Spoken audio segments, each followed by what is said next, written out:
everyone? Chef Dave here with another cooking video, and today we're going to talk about kind of a fast and easy meal if you have the things on hand. I'm a big fan of bean dips and refried beans in general. I make a batch, put half of it in the fridge, half of it in the freezer sometimes, and I do love a good bean dip, but sometimes I don't just like it as, a chip dipper. I like to make sort of like a casserole out of it, serve it with a beautiful salad and some corn tortillas, and do sort of like a bean dip taco night. But in order to do that, you have to have a couple extra ingredients. So let me show you how I do this kind of entree style bean dip. Let's get into it. So pretty simply, there's two things that I like to use as a foundation for this bean dip. Obviously the first being our refried beans, and you'll see the recipe pop up here. These are amazing. You can use the canned refried beans if you want, totally fine, no judgments. Obviously you have to have that. The other thing I have on hand is every once in a while I like to make what I call like gringo tacos. They're super nostalgic for me, and I just really kind of do love ground beef tacos. So what I like to do is I take about 1.5 pounds of ground beef.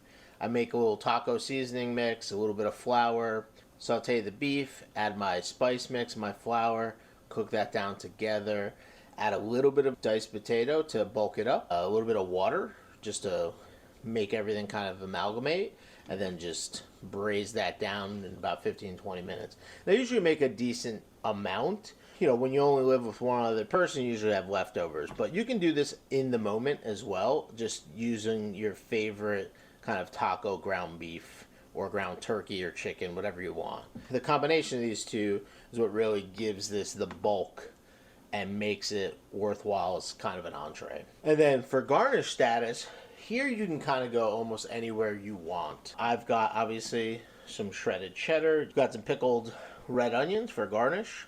We've got some hot peppers. You can use jalapenos or just regular peppers if you don't like heat, or no peppers at all. Just to garnish, got a little chopped cilantro. You can do some olives. You can do whatever you want. The garnishes are kind of up to you. What do you love like in your taco? Let me show you how to put this together. Use whatever you want from a shape standpoint. I just have a nice little all-clad nonstick. So simply, you're just going to take about 3 cups of the refried bean. You're just going to fill the bottom of this. Once you have all the refried bean in there, you're going to flatten that out a little bit. And then we're going to take our beef and we're going to spoon that right over the top. Same way, just spread it out kind of evenly. Push this down just a little bit. You don't go too crazy, and just make sure this is kind of even.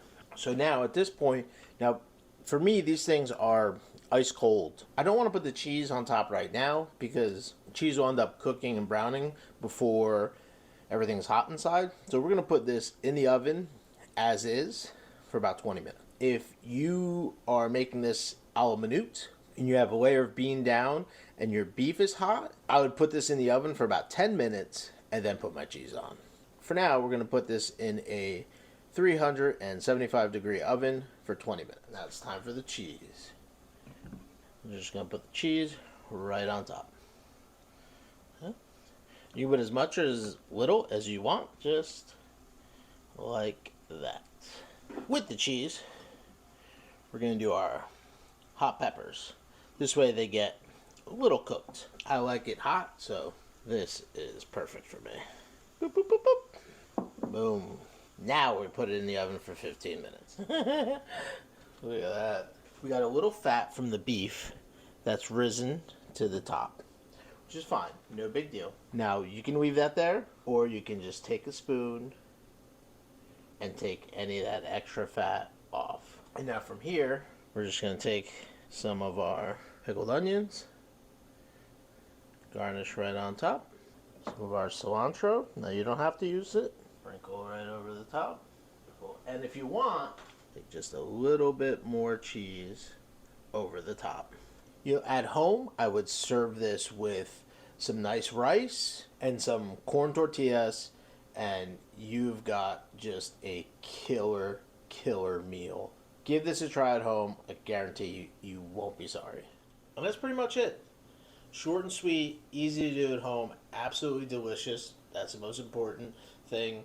Like I said, serve this over some rice and some salad, and you're golden. It's just a great, delicious meal that people will love.